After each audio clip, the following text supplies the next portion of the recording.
Hello and welcome to The Comic Cave. I'm Ramsey, aka Captain Away, and today I'm looking at the 1990 series Men in Black. Men in Black was a 3-issue miniseries created and written by Lowell Cunningham, with art by Sandy Carruthers, about the secret government organization that supposedly exists to investigate UFO sightings. The comic was published by Aircel Comics, who would be bought out by Malibu Comics, leading to a second 3-issue series being made. Malibu then would be bought out by Marvel Comics, and that would eventually lead to a movie being made based on this comic that you just may have heard of. The movie spawned a massive franchise of TV shows and video games and 2 full-length sequels, and now even a spin-off starring Thor Odinson and Valkyrie. So that's nice. All that from one little indie comic about some shady government agents hunting down the supernatural. Just how humble were the origins of the MIB? Let's find out and take this away. The comic opens with a story about, of all things, a drug investigation. It seems a new drug called Berserk is close to hitting the streets. Bet you can't guess what effects Berserk has on people. I'm sure it doesn't have a totally on-the-nose type name. That would be silly. The Men in Black are already here, investigating this drug operation. I had assumed this was because one of the drug lords was secretly an alien, but no.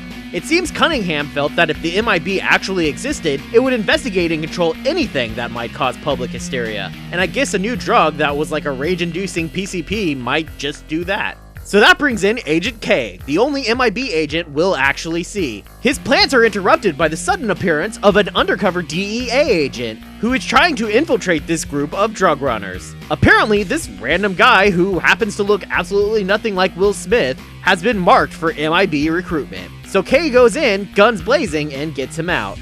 Regular guns, I might add. None of those futuristic sci-fi movie weapons here.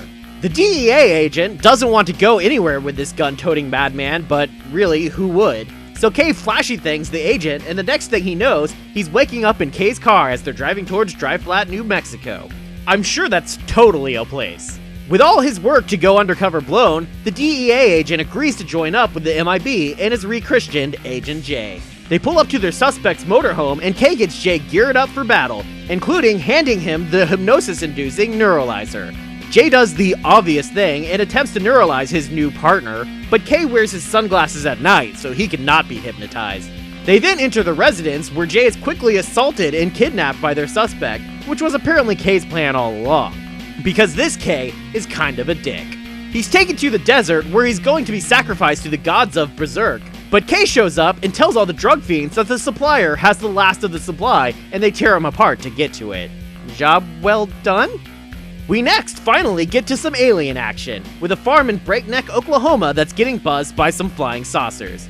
The man of the house, rather ridiculously, runs outside with his shotgun to confront the aliens. Cause I'm sure creatures from another world are gonna be really frightened by that little gun.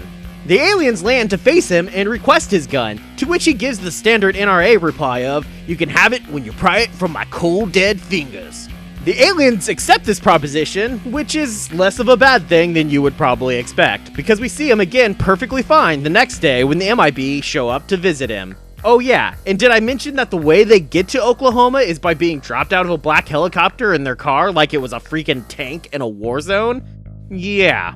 The MIB agents neuralize the farmer and his wife so they can investigate, and while K goes outside, Jay attempts to contact the DEA with no success, then discovers in the paper that he's considered to be dead.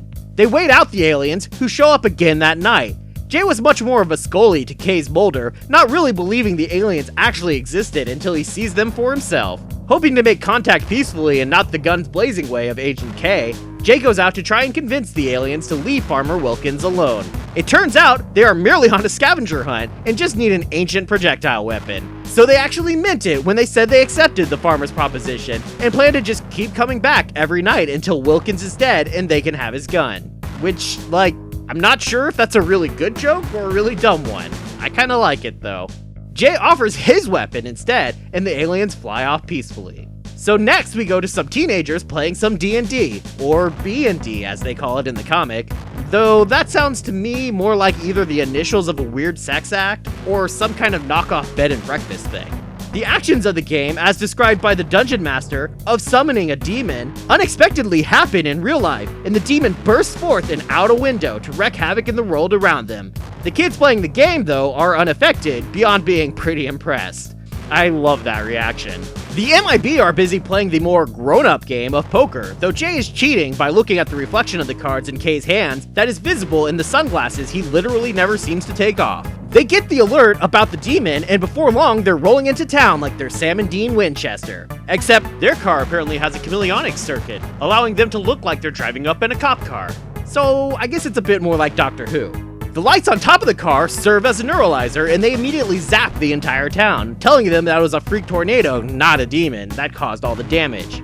They chase down the kids responsible, who are apparently using something Kay calls a Tibetan dodecahedron. I'm sure that's a thing. I'm sure that's totally a thing. Because of this undoubtedly ancient artifact of certainly unquestionable power, the game is a bit more realistic than normal. So Kay has the Dungeon Master summon the demon again so that Jay can shoot it with his giant electricity gun, as electricity apparently short-circuits magic? It is, sadly, the only unrealistic gun in the series, but it's a pretty cool design, and at least we get one.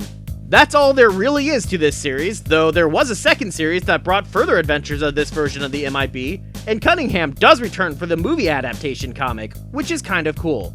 But, as you can tell, that has very little to do with this series, so let's get to the breakdown. This comic is a little weird. I'm not entirely sure if it was supposed to be funny or serious. It's a little of both, I guess, with the humor being more of the dark variety. Kay is written to be pretty unlikable, gruff, mean, and even kind of villainous. Jay is more of your bland, generic, mostly good government agent type. I don't particularly care for the art either, and I'm not a big fan of purely black and white comics. Basically, the series looks and feels about as indie and small time as it actually was, and that's not really a compliment. So that's why I'm giving this series a recommendation level of low. It might seem a little harsh, but there's not a lot to the comic, and what is there isn't all that great. Plus, it's probably really hard to find now, and I don't feel it would be all that worth tracking down.